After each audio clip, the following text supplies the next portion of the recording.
रहीम dear students अस्सलाम वालेकुम। Last lecture में हमने 7.2 के टू क्वेश्चंस जो है वो कंप्लीट कर लिए थे और उसके सारे पार्ट्स अल्हम्दुलिल्लाह हमने कंप्लीट कर लिए थे। इस लेक्चर में इंशाल्लाह हम 7.2 कंप्लीट कर देंगे। क्वेश्चन नंबर 3 से मैं स्टार्ट कर रहा हूँ। क्वेश्चन नंबर 3 है find 15th term of AP where third term is 8 and common difference is 1/3। अब ये देखें, ये क्वेश्चन जो है वो इसका पैटर्न पिछले क्वेश्चन से थोड़ा सा डिफरेंट है बस, लेकिन आपने इंग्लिश पढ़ के जो है वो समझनी है बात को। क्वेश्चन आपने सही तरह रीड करना है, उसको समझना है। उसके बाद हमने देखिए फेडरल बोर्ड में बच्चों में आपको बता दूं कि क्वेश्चंस जो हैं वो टेक्स्ट बोर्ड में से या टेक्स्ट बुक में से जो है वो बहुत कम आते हैं, कंसेप्शनल बेस आते हैं क्वेश्चंस जो है वो आपके खुद से वो बना के दे सकते हैं क्वेश्चन। आपका सिर्फ कंसेप्ट क्लियर होना चाहिए। देखिए एसएलओस बेस्ड क्या है, एसएलओस बेस्ड यही है फेडरल बोर्ड में कि जो है वो कंसेप्ट के नंबर्स हैं, ठीक है, कंसेप्ट के नंबर्स हैं, नॉलेज के नंबर्स हैं। तो आपने ये कोशिश करनी है कि आप क्वेश्चंस को जो है वो अंडरस्टैंड करें, ठीक है। अब देखें यहां दिया हुआ है थर्ड टर्म इज ए, यानी कि A3 जो टर्म्स हमारी चल रही हैं A1 A2 A3, तो A3 हमें दिया हुआ है A3 इज इक्वल टू 8, ठीक है। And common difference, common difference किसको कहते हैं? डी को। देखो हम डी मालूम करते थे ना पिछले क्वेश्चंस में, डी, ये डी जो था वो कॉमन डिफरेंस था, ठीक है। डी कॉमन डिफरेंस इज 1/3, यानी हमारे पास A3 मौजूद है, ठीक है। ये देखिए A3 हमारे पास मौजूद है, A3 इज इक्वल टू 8 और डी भी मौजूद है, डी इज इक्वल टू 1/3। ये क्वेश्चन में दिया हुआ है। हमने यहीं से क्वेश्चन स्टार्ट किया। A3 इज इक्वल टू 8, देखिए आप सही नजर आ रहा है। A3 is equal to 8। देखिए अगर आपको बहुत छोटा जो नज़र आ रहा हो तो आप ना प्लीज़ जूम करके ना इस वीडियो को देख लीजिएगा। A3 is equal to 8। I shall try my best कि जो है वो मैं जो है वो ऐसी वीडियो बनाऊं जो आपके लिए विजिबल हो और नीट एंड क्लीन हो। I always try. सो अगर फिर भी थोड़ी सी कोई डेफिशिएंसी रह जाती है तो प्लीज़ उसको जूम कर लिया करें।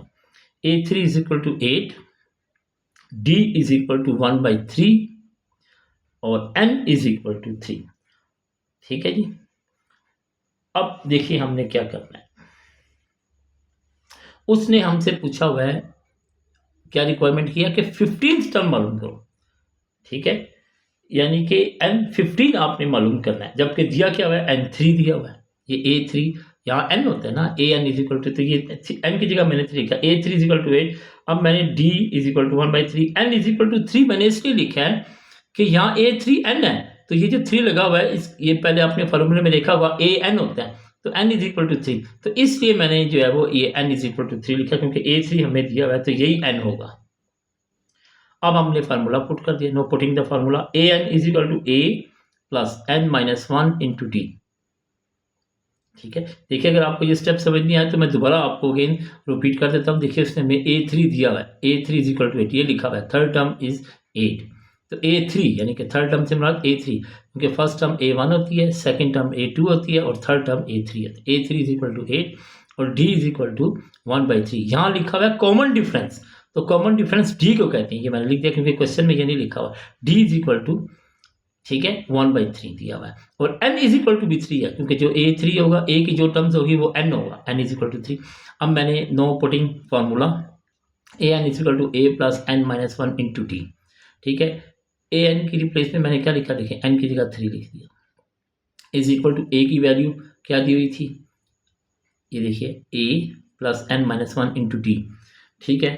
तो A की वैल्यू क्या दी हुई थी? A की वैल्यू नहीं दी, A इसी तरह एज इट इज उतर आया, ठीक है जी, क्योंकि A की 3 की दी हुई है। ये बात याद रखिएगा कि सब पहले तो हमें क्वेश्चंस में मैं आपसे कहना कि थोड़ा सा डिफरेंट इस तरह से कि पहले A की वैल्यू दी होती थी, A1 या A की वैल्यू दी होती थी और नेक्स्ट वैल्यूज भी लिखी होती थी और हमें अगली वैल्यूज मालूम करनी होती थी। लेकिन अब इसमें डायरेक्ट उसने A3 से स्टार्ट किया, यानी A1 और A2 की वैल्यू। तो A1 मैंने आपको बताया था कि A1 is equal to A, यानी A1 और A एक ही होता है, तो लिहाजा A की वैल्यू तो दी नहीं हुई, A एज इट इज इसी तरह आएगा, N की जगह 3 आ जाएगा माइनस 1 और D की रिप्लेस में 1/3 आ जाएगा। अब देखें 8 इज इक्वल टू A इसी तरह प्लस 3 माइनस 1 2 आ गया और 1/3 इसी तरह। 8 is equal to A plus, यहाँ देखिए 2 को 1 से मल्टीप्लाई किया, 2 1 से 2 और नीचे 3 था डिनोमिनेटर में, वो इसी तरह रहा। अब नेक्स्ट स्टेप में क्या किया, ये 2/3 हम इधर ले आए, -2/3 बन गया 8, क्योंकि ये देखिए प्लस था ना, इधर आने से वो माइनस बन गया और ए अपनी जगह पे। अब देखें फिर ये वही टर्म बन गया जो मैंने आपको लास्ट लेक्चर में समझाई थी कि अगर ये आ जाए एलसीएम लेना हो तो आपने कैलकुलेटर पे इसका एलसीएम देखें, जिसके नीचे कुछ ना हो उसके नीचे हम 1 लिखते हैं, इधर आप 1 पुट कर सकते हैं।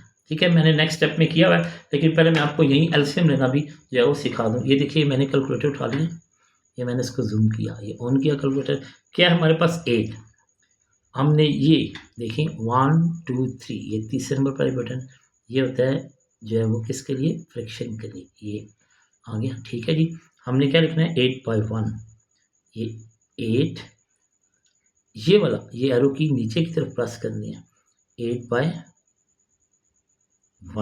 ये देखिए ये 8/1 आ गया। ठीक है, अब मैंने क्या किया, ये एरो की प्रेस करनी है राइट वाली, राइट की तरफ। ठीक है, फिर इसमें माइनस है, ये मैंने माइनस पुट कर दिया, ये देखिए आपको नज़र आ रहा है, मैंने माइनस पुट कर दिया और इधर 2/3, फिर यही बटन प्रेस करना है ये वाला, क्योंकि फ्रैक्शन के लेता है 2, फिर मैंने ये एरो की को नीचे किया।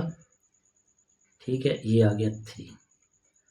ठीक है जी, ये देखिए आप, ये जूम कर रहा हूँ मैं, ये 8/1 -2/3। अब मैंने इसको इक्वल को प्रेस कर दिया, ये तो ये देखिए इसने आंसर दे दिया मुझे 22/3।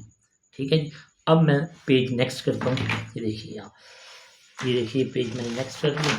अब यहाँ मैंने ये लिखा हुआ है कि जो मैं आपको पीछे बता था, ये देखिए 8/1, क्योंकि जिसके नीचे कुछ ना हो उसके नीचे क्या आता है 1 आता है। ये देखिए 8/1, ठीक है, -2/3 इज इक्वल टू ए। अब देखिए 8/1 कैलकुलेटर ने हमें क्या आंसर दिया था, ठीक है, कैलकुलेटर ने हमें आंसर दिया था 22/3, ये देखिए 22/3 लिख दिया इज इक्वल टू ए। अब फिर फार्मूला पुट करें। ठीक है, अब फार्मूला क्यों पुट करना है, क्योंकि ये तो ए की वैल्यू आई है, जबकि उसने क्वेश्चन में क्या पूछा हुआ था, ये देखें क्वेश्चन में उसने हमसे पूछा हुआ था कि आपने A15 मालूम करना है। ये देखिए मैं आपको इधर से क्वेश्चन दिखाता हूँ, इधर से नज़र नहीं आ रहा, मैं आपको यहाँ से दिखाता हूँ कि उसने क्वेश्चन में पूछा था, ये देखिए A15 find 15th term, 15 term. अभी तो हमने सिर्फ A मालूम किया, 15 टर्म तो हमने मालूम ही नहीं किया, इसलिए दोबारा ये फार्मूले को पुट किया। ये देखिए फार्मूला दोबारा इसलिए पुट किया, an is equal to a plus n minus 1 into D. अब n की जगह क्या आएगा 15, क्योंकि हमने 15 मालूम करना है। पहले हमें a3 दिया था तो हमने n की जगह क्या लिखा था 3, ये a3 लिखा था हमने, अब n की जगह आएगा 15। a15 is equal to a की रिप्लेस में क्या आएगा, a की रिप्लेस में हमने अभी अभी मालूम किया 22/3, इसकी जगह 22/3 आ जाएगा प्लस फार्मूले वहाँ, n की रिप्लेस में क्या आएगा 15, क्योंकि n 15 है, ये देखिए ना A15 n15 आएगा -1 और d की वैल्यू क्या आएगी 1/3, ये क्वेश्चन में दी हुई है। A15 is equal to 22/3 plus n की जगह क्या था 15, 15 - 1 14 आ गया और ये 1/3। ठीक है, आप देखिए नेक्स्ट स्टेप में क्या क्या, A15 इज इक्वल टू 22/3, इसी तरह 14 1 ये देखिए 14 को 1/3 से मल्टीप्लाई किया, 14 और 1 को मल्टीप्लाई किया 14 आ गया और नीचे 3 इसी तरह। ठीक है, अब अगेन आप कैलकुलेटर उठाएं, अब देखें ये बड़ा एलसीएम है, अगर आप खुद से या रफ वर्क में करने की कोशिश करेंगे पेपर में तो आपका टाइम वेस्ट होगा। देखिए आपको कैलकुलेटर की परमिशन होती है बोर्ड के पेपर में 9th और 10th के बच्चों को, तो लिहाजा मैं आपको यही सजेस्ट करूँगा, मेरी रिकमेंडेशन यही है कि आप जो है वो कैलकुलेटर का यूज़ करें। ठीक है, आप जो है क्योंकि ये रफ वर्क में करने की कोशिश करें, अगर आपसे एलसीएम गलत हो गया तो ये आपका आंसर गलत हो जाएगा। ठीक है, देखिए कैलकुलेटर का आप एक बटन प्रेस करेंगे और इसका एलसीएम निकलेगा। मैंने आपको तरीका भी बता दिया, ये देखिए मैं आपको दोबारा बता देता हूँ।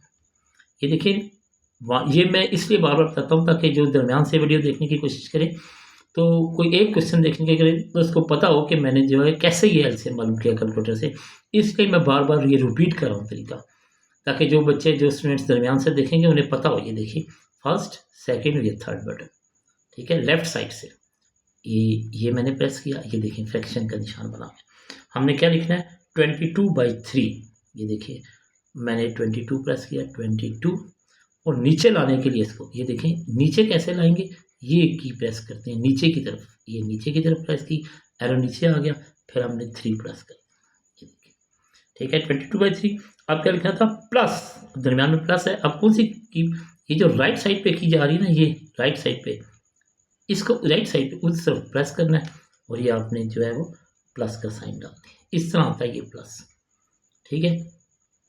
और फिर ये 14/3 लिखना है। अब फिर यही साइन तीसरे वाला, ये थर्ड बटन प्रेस करें, ये 14/3 1 4, ये 14 लिखा गया। नीचे लाने के लिए नीचे की प्रेस करें, ठीक है, और ये 3 लिख लें, ठीक है। ये आप देख रहे होंगे। अब आप इक्वल का बटन प्रेस कर दें, ये, और देखिए इसने क्या आंसर आपको दे दिया 12। ये देखें कितना आसानी से आपसे आंसर, और ये देखें आपका 12 आंसर आया हुआ है। A15 = 12। लेकिन अगर आप ये करते तो आपको 4 या 5 स्टेप्स में जो है वो ये एलसीएम निकलता और फिर आपको आंसर का पता चलता, ठीक है। तो कैलकुलेटर ने आपको 2 बटन प्रेस किया, कैलकुलेटर ने आपको आंसर दे दिया। नेक्स्ट क्वेश्चन की तरफ आते हैं। नेक्स्ट क्वेश्चन है question number 4। Which term of an AP 6 2 -2 ... is -146, ठीक है जी। कि उसने ये पूछा हुआ है जी कि AP की जो टर्म्स हैं 6 2 -2 इज 146। तो आपने n की वैल्यू जो है इसमें फाइंड करनी है कि अब n क्या आएगा। हमने फार्मूला पुट किया, AN = A + n-1 × D, ठीक है जी। अब देखिए जैसे मैं पिछले क्वेश्चंस में करता था, अब यहाँ जैसे कि पिछले 3 क्वेश्चन में हमें वैल्यू खुद दी हुई थी कि A3 इतना है, D इतना है, लेकिन इसमें हमें दी तो हुई है। ये देखें, ये A1 होता है, ये A2 होता है, इसमें से ये माइनस कर दें तो D निकल आता है। लेकिन मैंने आपको ना ये साइड पे ना ये कर दिया, A = 6। ये देखिए A = 6, AN = ये जो एंड वाला होता है ये AN होता है, AN = -146। डी कैसे मालूम करते हैं, मैं आपको बार बार बता चुका हूँ कि सेकंड में से फर्स्ट को माइनस करते हैं। मैंने इसीलिए A2 - A1 लिखा हुआ है। A2 ये है ना, ये A2 है, ये 2 और ये A1 है।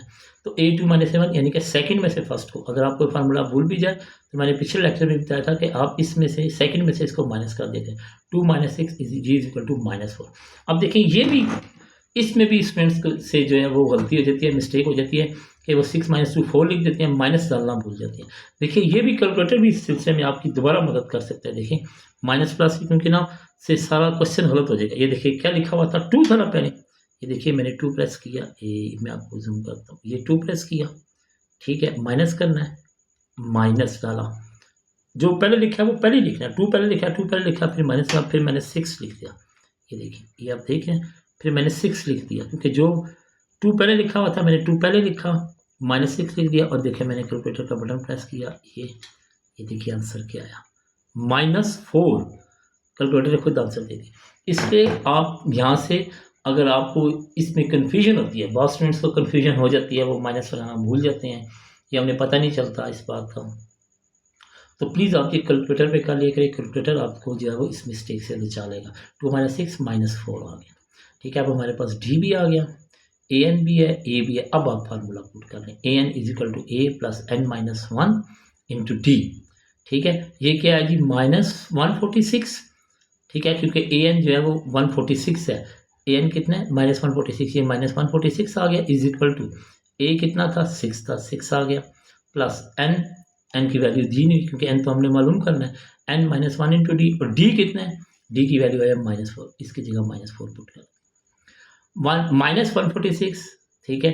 अब इस 6 को मैं इक्वल के इस साइड पे ले आया, इसलिए ये -6 बना। ये देखिए ये 6 इस साइड पे है, -6 बन गया, = इधर बचा n-1 × -4। नेक्स्ट स्टेप में देखो, -146 -6। अब देखिए इसमें भी आपको कैलकुलेटर से मदद लेनी, ये देखिए क्योंकि माइनस, ये पहले माइनस पुट किया क्योंकि यहाँ माइनस है ना, देखिए 146 के साथ क्या है, माइनस है ना, -146, ठीक है, और दोबारा आगे क्या है, माइनस है, -6, ठीक है। ये आप देख रहे हैं, फिर मैंने इसका ये प्रेस किया तो ये देखें क्या आया, -152। ये देखिए कैलकुलेटर साथ आपको साइन बता देता है। देखिए मैंने पहले क्या लिखा, जो भी इधर लिखा होगा अपने कैलकुलेटर पे लिखना है। देखिए इधर क्या लिखा था, -146, -146 माइनस लिखा, आगे क्या लिखा था -6, आगे ये -6 लिखा था ना, ये देखें -6 लिखा था, ये मैंने कैलकुलेटर पे -6 पुट कर दिया, ये देखें, और ये आंसर इसने क्या दिया -152, देखिए -152 आ गया। देखिए ये उन स्टूडेंट्स के लिए है कि जो साइन का जिनको नहीं पता चल सकता, क्योंकि कन्फ्यूजन होती है, साइन का नहीं पता चल सकता, वो इस यहाँ माइनस माइनस प्लस कर देते हैं, हालांकि माइनस माइनस प्लस मल्टीप्लाई में होता है, यहाँ साइन चेंज होता है, लेकिन जब इनको प्लस करते हैं तो साइन चेंज नहीं होता, माइनस ही आता है। लेकिन कुछ स्टूडेंट्स को कन्फ्यूजन हो जाती है, तो उनकी इस कन्फ्यूजन दूर करने के लिए मैंने इसलिए ये आपको कैलकुलेटर की हेल्प लेने के लिए कहा कि ये आप कैलकुलेटर पे एज इट इज़ लिख दें, तो कैलकुलेटर आपको खुद साइन के साथ जो है वो आंसर दे देगा, और इससे आप गलती से बच जाएंगे। अब देखिए -4 को n से प्लस किया -4n, फिर -4 को 1 से प्लस, देखिए माइनस माइनस प्लस हो गया, ये यहाँ होता है ये माइनस माइनस प्लस, जहाँ मल्टीप्लाई होता है, देखिए माइनस माइनस प्लस 4 1 4। अब ये -152 है, ठीक है, इस 4 को भी हम इधर ले आते हैं, ये आके -4 बन जाएगा इज इक्वल टू, ठीक है, -4n इधर ही रहा। अब देखिए -152 -4, ये अगेन आप कैलकुलेटर पे कर सकते हैं, तो ये -156 आंसर आएगा, ठीक है, 52 और 4 156, और साथ साइन माइनस का, ये आप कैलकुलेटर में लिख दीजिए -152 -4, अभी मैंने आपको करके दिखाया ना इधर, तो ये आपका -156 आंसर आएगा इज इक्वल टू -4 इसी का। अब देखिए इक्वल के इस साइड पे भी माइनस है और इस साइड पे भी माइनस है, ये देखिए अगले स्टेप में दोनों माइनस कैंसिल हो गए। अब 156 इज इक्वल टू -4n, ठीक है, ये था ना। अब देखिए ये माइनस माइनस दोनों मैंने अगले स्टेप में कैंसिल किया ताकि आपको पता चले कि ऊपर दोनों के साथ माइनस था। अब ये देखें 156/4। अब देखिए ये वही स्टेप है जो मैं आपको बार बार पीछे समझा कि जिसके साथ इंग्लिश का वर्ड होता है x y z, यही मैंने आपको पिछले लेक्चर में बताया था कि जिसके साथ इंग्लिश का वर्ड होता है उस हिस्से को दोनों तरफ, उस फिगर को दोनों तरफ डिवाइड करते हैं। देखिए इंग्लिश का वर्ड किसके साथ था, 4 के साथ, तो 4 इधर भी डिवाइड किया, 4 इधर भी डिवाइड किया, ये 4 और 4 कैंसिल हो गए, इधर सिर्फ n रह गया। और ये भी मैंने आपको तरीका बताया था कि कटिंग कैसे करते हैं। मैं एक दफ़ा फिर बता देता हूँ न्यू लर्नर्स के लिए, जो आज न्यू आए हैं मेरे चैनल पे, उनके लिए मैं फिर बताता हूँ कि कटिंग भी इसी तरह करते हैं। यही बटन प्रेस करें आप, ठीक है, फ्रैक्शन का, यहाँ लिखे क्या 156 है, 156, ये देखें ऊपर 156 लिखा गया ना, नीचे ये वाली एरो की नीचे की तरफ प्रेस करें, नीचे आपको क्या चाहिए, नीचे आपको चाहिए 4, ये देखिए 4 लिख दिया मैंने, और इक्वल का बटन प्रेस कर, ये देखिए क्या आंसर है 39, ये देखिए 39, ये मैंने कटिंग की हुई है 4 की टेबल की, n इज इक्वल टू 39। ये मैंने उस सूरत में किया कि जब आपको पेपर में कन्फ्यूजन हो जाए, आपको कटिंग ना आ रही हो, तो आप फ़ौरन कैलकुलेटर का बटन प्रेस करें और आप अपना आंसर ले सकते हैं। n इज इक्वल, चलें जी नेक्स्ट क्वेश्चन पे चलते हैं। Question number 5, question number 5 as it is है, जिस तरह क्वेश्चन नंबर 4 था सेम है, ये क्वेश्चन नंबर 5 डिटो। ये देखिए क्या है जी, question number 5, which term of an AP 5 2 -1 so on is -118 -118, ठीक है। अब देखें a is equal to 5, an क्या दिया हुआ है -118, यही आ जाएगा। d कैसे मालूम करते हैं, सेकंड में से फर्स्ट को माइनस करते हैं, यानी A2 में से A1 को माइनस 2 -5 आएगा, ये देखो 2 -5, और ये आंसर आ गया -3। ये मैंने आपको पीछे तरीका बताया पिछले क्वेश्चन में कि कैसे माइनस लिया, बड़ी वैल्यू के साथ माइनस का साइन है, और अगर आपको ना पता चले तो आप कैलकुलेटर में लिख लीजिएगा 2 -5, तो ये -3 आंसर, तो d इज इक्वल टू -5। अब हमने formula no putting formula an is equal to a plus n -1 into D, ठीक है जी। अब ये देखें an की जगह क्या आया, -118 था, ये आ गया, a की जगह 5, n की जगह कुछ नहीं क्योंकि n हमने फाइंड करना है, n -1, और d की जगह -3। अब देखिए -118, ठीक है, पहले हम इसको सॉल्व कर लेते हैं, 5 और 3 8 बन गई है, और -3 इसी तरह। अब नेक्स्ट स्टेप में हम 8 उधर ले जाते हैं, इक्वल के उस साइड पे, -118 8 उधर जाएगा, माइनस का हो जाएगा, क्योंकि जो वैल्यू साइन इधर होता है वो इक्वल के उस साइड पे आई तो उसका साइन चेंज हो जाता है, यहाँ प्लस था उधर आया तो माइनस हो गया, इज इक्वल टू -3n इधर ही रहा। अब इन दोनों को देखें प्लस कर दिया, साइन माइनस का रहेगा। मैंने अभी कैलकुलेटर पे पिछले क्वेश्चन में आपको प्लस करके दिखाया, -118 लिखें और -8 लिखें, वो आपको -126 आंसर दे देगा। अब इधर भी माइनस था, इधर भी माइनस था, ये दोनों माइनस कैंसिल हो गया। इसमें इधर क्या आ गया 126/3 इज इक्वल टू, ये इक्वल का साइन मैंने ये डाला है थोड़ा सा, आप दरम्यान में कर लीजिएगा, 3n इज इक्वल टू 3।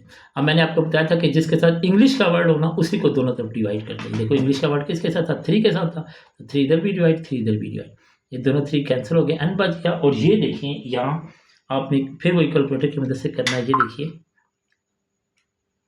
ये मैंने ये कर दिया, मैं आपको कैलकुलेटर दिखाता हूँ। आप ये तीसरा बटन प्रेस किया, ठीक है, 126 ऊपर लिखना है, 126 देखिए, और नीचे जाने के लिए ये की प्रेस करें, क्या आएगा, 3 आएगा, तो ये 3 लिख दिया, और आंसर के लिए ये प्रेस करें, और ये देखें इसने आंसर दे दिया 42, और ये देखिए n इज इक्वल टू 42। ठीक है, ये कैलकुलेटर मैं आप लोगों के लिए सिर्फ यूज़ कर रहा हूँ ताकि आपको पता चल जाए कि ये कटिंग से आप बच जाएँ।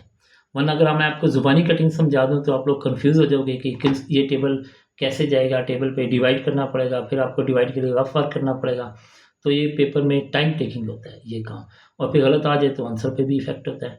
तो इसलिए मैं आपको कह रहा हूँ कि आप कैलकुलेटर की मदद ज़रूर लें ताकि आप किसी भी किस्म के एरर या मिस्टेक से बच सकें। ठीक है, n is equal to 42। Next question आप देखें कि नेक्स्ट क्वेश्चन क्या है, how many terms are there in an AP in which A1 is equal to A is equal to 11। देखें वो बात आ गई ना।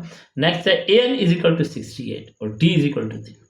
अब आप देखें सब चीज़ें दी हुई हैं, हमने कोई चीज़ मालूम नहीं करनी यहाँ, D is equal to A2 minus A1, D भी उसने खुद दिया है। पहले तो हम खुद मालूम करते थे ना, फर्स्ट टर्म में से सेकेंड टर्म मालूम करो तो D, अब उसने D भी दे दिया, AN भी दे दिया।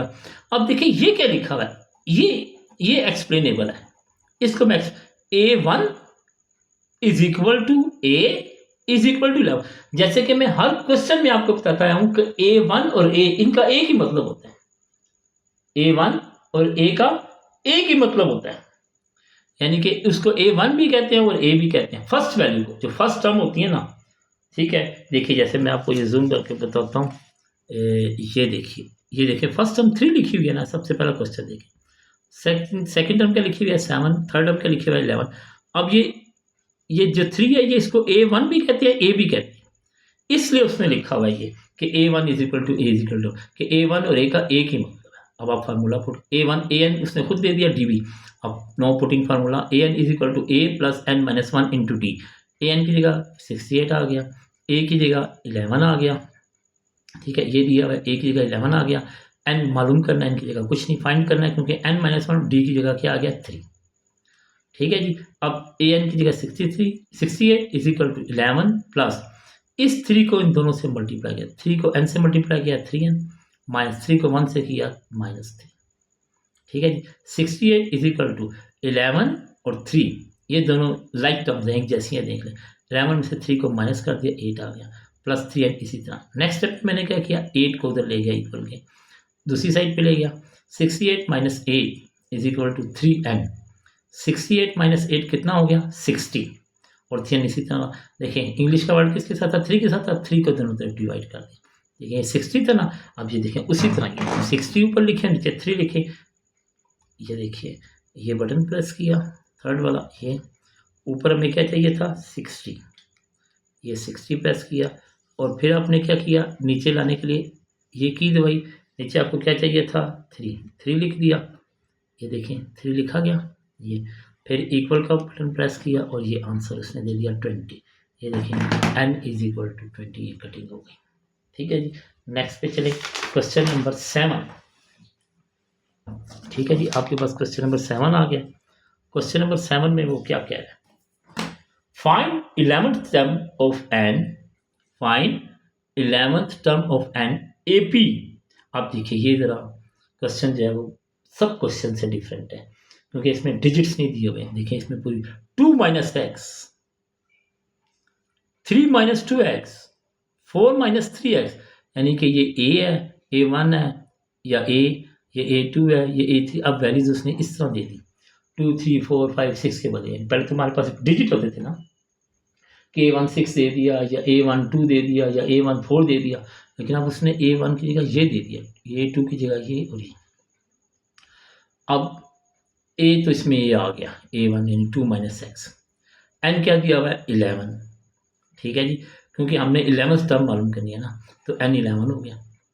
अब D यहाँ निकालना जो है ना वो आप लोगों के लिए डिफिकल्ट है, क्योंकि पहले तो हम ये कहते थे सेकंड में से फर्स्ट को माइनस कर देते थे, सेकंड में 4 हो, फर्स्ट में 11 हो तो 4 माइनस 11 कर, लेकिन यहाँ तो इस तरह की वैल्यू आ गई। अब देखिए पहले ये वैल्यू लिखनी है सेकंड वाली 3 माइनस 2x, क्योंकि सेकंड माइनस फर्स्ट होता है ना डी, तो इसलिए पहले सेकंड वाली वैल्यू लिखनी है 3 माइनस 2x, फिर आगे माइनस का साइन डालना है, फिर ये वैल्यू लिखनी है 2 माइनस एक्स।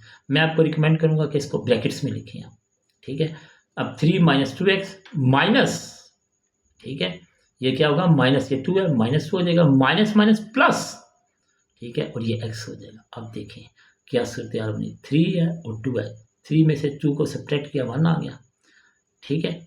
अब यहाँ x है, ये माइनस 2x है, माइनस 2x में से x सब्ट्रैक्ट किया x आ गया माइनस का, क्योंकि बड़ी वाली के साथ माइनस का, तो 1 माइनस एक्स जो है वो d आ गया, ठीक है। अब फार्मूला पुट कर दें, an is equal to a plus N minus 1 into D. अब an की जगह क्या आएगा, कुछ भी नहीं, क्योंकि an तो मालूम करना है, इज इक्वल टू a की जगह 2 आ गया, ठीक है, और सॉरी a की जगह ये है 2 माइनस एक्स, ये 2 माइनस एक्स लिख दिया, n की जगह क्या है 11 माइनस 1, d की जगह क्या आंसर है 1 माइनस एक्स, ये 1 माइनस एक्स लिख दिया। अब an is equal to 2 plus 2 minus X plus 11 minus 1 और d की जगह यही वैल्यू। अब नेक्स्ट स्टेप में मैं किया 11 माइनस 1 10 बन गया, ये तो एज इट इज़ है ये।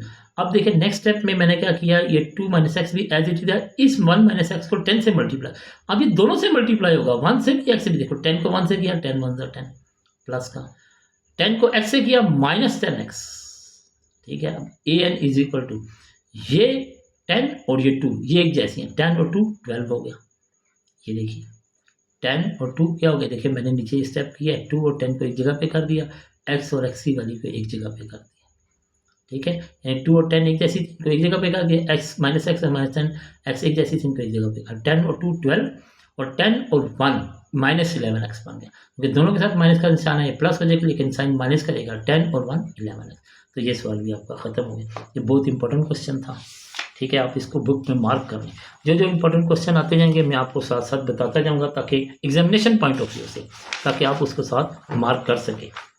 Question number 8, most important question, please आप अपनी बुक पे बच्चों इसको मार्क कर लें, ये बहुत ज़्यादा इंपॉर्टेंट क्वेश्चन है। और इसी तरह की एक एग्जाम्पल भी आई थिंक पीछे एग्जाम्पल नंबर 5 है या एग्जाम्पल नंबर 4 है, आप प्लीज़ चेक कर लीजिएगा अपनी बुक में। इस वक्त मेरे पास बुक अवेलेबल नहीं है, सिर्फ एक पेज अवेलेबल है, आप जो है वो अपनी बुक पे ज़रूर इसको देख लीजिएगा, क्योंकि इसके बिल्कुल ऐसा ही क्वेश्चन जो है वो एग्जाम्पल में भी है, आई थिंक एग्जाम्पल नंबर 4 है या एग्जाम्पल नंबर 5 है। Please check your book and mark the book.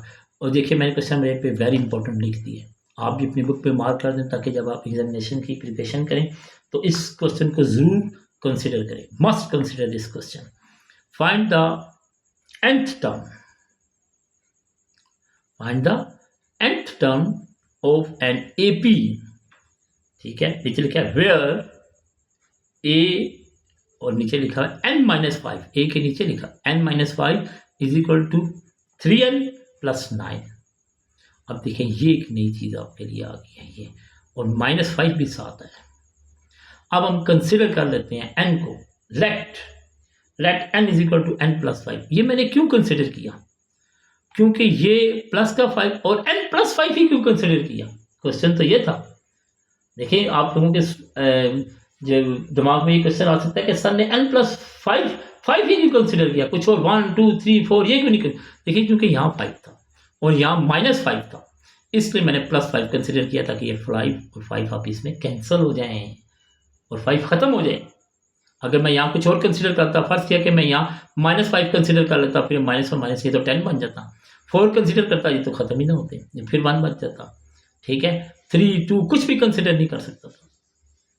अभी देखिए मैंने क्या किया, n is equal to n plus 5 consider कर लिया। अब मैंने ये a है, n की जगह मैंने क्या लिखा, क्योंकि n की जगह तो मैंने n प्लस 5 कंसिडर किया था, इसलिए ये n है, n की जगह मैंने लिखा n प्लस 5, ठीक है, इस n की जगह ये जो n छोटा सा नजर आ रहा है ना, इसकी जगह लिखा मैंने n प्लस 5, क्योंकि n प्लस 5 कंसिडर, और आगे -5 है सीधा। अब देखिए -5 और +5 कैंसिल हो गए, -5 और +5 कैंसिल हो गए, इज इक्वल टू इस n की जगह भी यही पुट करेंगे, ठीक है, ये लेकिन मैंने नीचे पुट किया, अभी तो मैंने स्टेप को इसी तरह दिया 3n - 9 3n + 9 ये क्वेश्चन में दिया हुआ था, नेक्स्ट स्टेप में मैंने क्या किया, इस n की जगह भी मैंने वैल्यू पुट कर दी n+5 जो मैंने कंसिडर किया था, ठीक है। n+5 मैंने कंसिडर किया था, ये पुट कर दिया, 9 इसी तरह।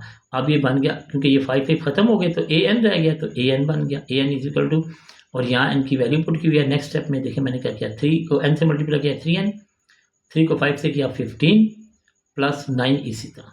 अब an इज इक्वल टू 15 और 9, ये दोनों बस प्लस होते हैं क्योंकि ये तो n की 3n प्लस 15 9 24, तो ये आपका आंसर आ गया। ये बहुत इंपॉर्टेंट क्वेश्चन था बच्चों, इसको प्लीज मार्क कर लो। नेक्स्ट क्वेश्चन आप देखिए, क्वेश्चन नंबर 9, देखें क्या दिया हुआ है, find the nth term AP, और नीचे 3/4 होल का स्क्वायर है, कॉमा 3/7 होल का स्क्वायर, कॉमा 3/10 होल का स्क्वायर, और डॉट डॉट डॉट। अगर आप होल करें तो ऊपर सबका न्यूमिनेटर एक जैसा है, देखिए यहाँ भी 3 है, यहाँ भी 3 है, यहाँ भी 3 है। डिफरेंस का नीचे है, देखिए यहाँ 4 है, यहाँ 7 है, यहाँ 10 है, और जहाँ डिफरेंस है वहीं से हम स्टार्ट करेंगे। देखिए क्या है, 4 7 10, हम इसी को कंसीडर कर लेते हैं, 4 7 10। ये देखिए हमारा A1 बन गया, ये A2 बन गया, ये A3 बन गया। अब A is equal to 4, D is equal to, second minus first होता है ना, D मालूम करेंगे, 7 - 4 लिखा, ये 3 बन गया। अब आप फार्मूला पुट करते हैं, an is equal to a plus n-1 into D.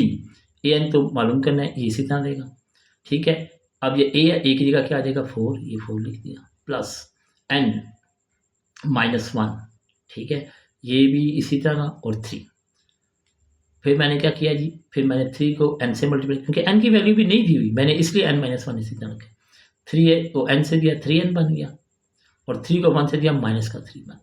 देखें ये और ये एक जैसे हैं, ठीक है। ये 4 - 3 क्या हुआ, 1 बन गया, और ये 3n इसी तरह, देखिए 3n इसी तरह, 4 में से 3 माइनस किया तो 1 बन गया। तो an क्या आ गया जी आपके पास, 3n + 1, ये आपके पास आंसर है। लेकिन क्योंकि यहाँ तो जो अगली वैल्यू आनी चाहिए थी वो तो होल स्क्वायर में होनी चाहिए थी ना, क्योंकि देखना ये चल रहा है, ये चल रहा है, ये चल रहा है, तो अगला जो आंसर आएगा वो भी होल स्क्वायर में हो गया। हमारे पास तो भी ये है an+1, 3n + 1, अब हम इसको भी होल स्क्वायर में ले देते हैं। ऊपर क्या न्यूमिनेटर क्या चल रहे थे, 3, हमने 3 लिखा, देखा न्यूमिनेटर, क्योंकि ऊपर वाले का तो हमने बिल्कुल छड़ा ही नहीं था ना, 3 था ऐसे, इसलिए ऊपर 3 लिखा। नीचे हमारा क्या आंसर आया, 3n+1, हमने 3n+1 इसके ऊपर लगा के होल स्क्वायर लगा दिया। अब इसका मतलब इसके आगे जो जवाब निकलता है वो ये है, ठीक है। ये 3n+1 नीचे लिखा, और ऊपर चूंकि न्यूमिनेटर 3 चल रहा था इसलिए मैंने 3 इधर लिखा, 3/3n+1 का होल स्क्वायर, ये आपका आंसर है। ये भी बहुत मोस्ट इंपॉर्टेंट क्वेश्चन था बच्चों, इसको भी मार्क कर ले, देखिए मैंने इसके ऊपर लिखा हुआ है, वेरी इंपॉर्टेंट। नेक्स्ट क्वेश्चन आपका क्वेश्चन नंबर 10, ठीक है। क्वेश्चन नंबर 10 है आपका, देखिए क्वेश्चन नंबर 10 क्या है, if the nth term of an AP, कहते हैं nth टर्म AP की क्या है, 3n-5, फाइंड द AP। अब ये बच्चे याद रखो कि an और nth टर्म एक ही चीज के दोनों नाम है, इसलिए मैंने ये एरो डाला हुआ है। ये देखिए an और nth टर्म ये एक ही चीज के दोनों नाम होते हैं। ये देखें an उसने क्या दिया हुआ है, ये 3n-5, 3n-5। अब आप याद होगा 3.1 का फर्स्ट क्वेश्चन निकाल के देख लें कि क्वेश्चन इसी तरह दिए होते थे। मेरे पास बुक है, ये देखें, मैं आपको बुक में जूम करके दिखा देता हूँ। ये देखिए आप क्वेश्चन नंबर फर्स्ट को देखिए क्या दिया हुआ है, an is equal to n+3। हम क्या करते थे, इसकी जगह हमने 7.1 की थी ना, हमने क्या किया था, n की जगह पहले 1 वैल्यू रखी, 2 फिर 3, उसको सॉल्व की। देखिए an इज इक्वल टू, मैं और जूम करता हूँ ताकि आपको नजर आ जाए। ये देखिए फर्स्ट क्वेश्चन देखें, इसका क्या लिखा हुआ है, an is equal to n+3, यही लिखा हुआ है ना। ये देखिए और जूम कर दिया, an is equal to n+3। तो हम क्या करते थे, n की जगह 1 2 3 वैल्यू पुट, और अब आप ये क्वेश्चन देखो, ये भी यही लिखा हुआ है 3n-1, तो हमने इसलिए लिखा an is equal to 3n-5। अब पहले n की जगह 1 पुट करेंगे, फिर n की जगह 2 पुट करेंगे, फिर n की जगह 3 पुट। देखो 3 n की जगह मैंने 1 पुट कर दिया, ठीक है, यहाँ n की जगह 1 आ गया, यही वैल्यू थी 3n-1, n की जगह 1 पुट किया, -5 इसी तरह, 3 1 3 -5, 3 -5 -2 आ गया। ये a पुट मैंने लिखा हुआ है, put n is equal to 1। अब put n is equal to 2 लिखते हैं, put n is equal to 2, ये देखिए मैंने 2 पुट किया, अब यही वैल्यू लिखी, ये वाली 3n-5 ये लिखा। अब n की जगह 2 आएगा, 2 लिखा, -5, 3 2 6 -5, 6 -5 1 आ गया, a2 हमारे पास 1 आ गया, a1 कितना आया था -2, a2 आ गया 1। Put n is equal to 3, यही वाली वैल्यू लिखी, 3n-5 ये देखें, और आप n की जगह 3 पुट कर दिया, ठीक है, -5, 3 3 ज़ा 9 -5, तो a3 कितना है 4, यानी पहली वैल्यू क्या आई -2 ये, दूसरी वैल्यू a2 कितना है 1 ये, तीसरी a3 कितना है 4 ये। अब ये देखिए आपका सीक्वेंस बन गया a b का। ठीक है बच्चों, इसके साथ ही ये जो है वो एक्सरसाइज 7.2 अल्हम्दुलिल्लाह कंप्लीट हो गई है। तो एंड में मैं बच्चों आपसे यही रिक्वेस्ट करूँगा कि प्लीज़ मेरे चैनल को सब्सक्राइब करें, क्योंकि आगे आपके जो है वो स्कूल के भी जो है वो मिड टर्म जो है वो स्टार्ट होने वाले हैं। ठीक है, आपको एक्सरसाइजेज इंशाल्लाह बहुत ज़्यादा आपके लिए हेल्पफुल होंगी। आप अपनी फ्रेंड्स को भी बताएं, ठीक है, क्योंकि मैं बेस्ट एक्सप्लेनेशन के साथ जो है ना वो क्वेश्चन कर रहा हूँ। देखिए आपने कहीं वैसे तो यूट्यूब पे बहुत ज़्यादा टीचर्स के जो है वो एक्सरसाइजेज पढ़ी हुई हैं, ठीक है, बहुत ज़्यादा एक्सरसाइजेज हैं, आप कहीं से भी समझ, लेकिन आप देख लें कि जो वीडियो वो 13 मिनट में वो पूरी एक्सरसाइज की बना देते हैं, वो मैं 40 मिनट में सिर्फ 2 क्वेश्चन की बनाता हूँ। क्यों? क्योंकि देखो बेटे, मैंने तो पेपर नहीं देना, पेपर तो आप लोगों ने देना है। तो जब आप लोगों को ही समझ नहीं आएगी तो मेरा तेज़ वीडियो बनाने का कोई फ़ायदा ही नहीं है। इसलिए मैं रुक के बार-बार एक्सप्लेन करके वीडियो बनाता हूँ, ताकि वो बच्चे, वो स्टूडेंट्स जो घर बैठ के समझ रहे हैं, उन्हें प्रॉपर्ली अंडरस्टैंड तो हो जाए। इसलिए मैं बेटे तेज़ वीडियो नहीं बनाता हूँ। ठीक है, आप अपने दोस्तों को इस बारे में बताएं, मेरी एक्सरसाइजेज का, मेरी मेथड का तरीका बताएं, क्योंकि मैं मोस्ट ईजिएस्ट वे से एक्सप्लेन करने की अल्हम्दुलिल्लाह कोशिश करता हूं। ठीक है, अब आप मुझे बताएंगे कि आपको किस हद तक मेरी बात समझ आ गई है। आप मेरे चैनल को ज़रूर सब्सक्राइब करें, ताकि मैं जो भी एक्सरसाइज जो है वो अपलोड करूँ वो फ़ौरन ही आप तक पहुँच जाए, आपको ढूंढनी भी ना पड़े यूट्यूब पर। ठीक है, तो आप अपने दोस्तों के साथ शेयर करें, मेरे एक्सरसाइजेज का, मेरे चैनल का लिंक शेयर करें। ठीक है, मेरी वीडियो को लाइक करें, ठीक है, और बार बार वॉच करें ताकि आपको कंसेप्ट क्लियर हो। Thank you very much. अल्लाह हाफिज़।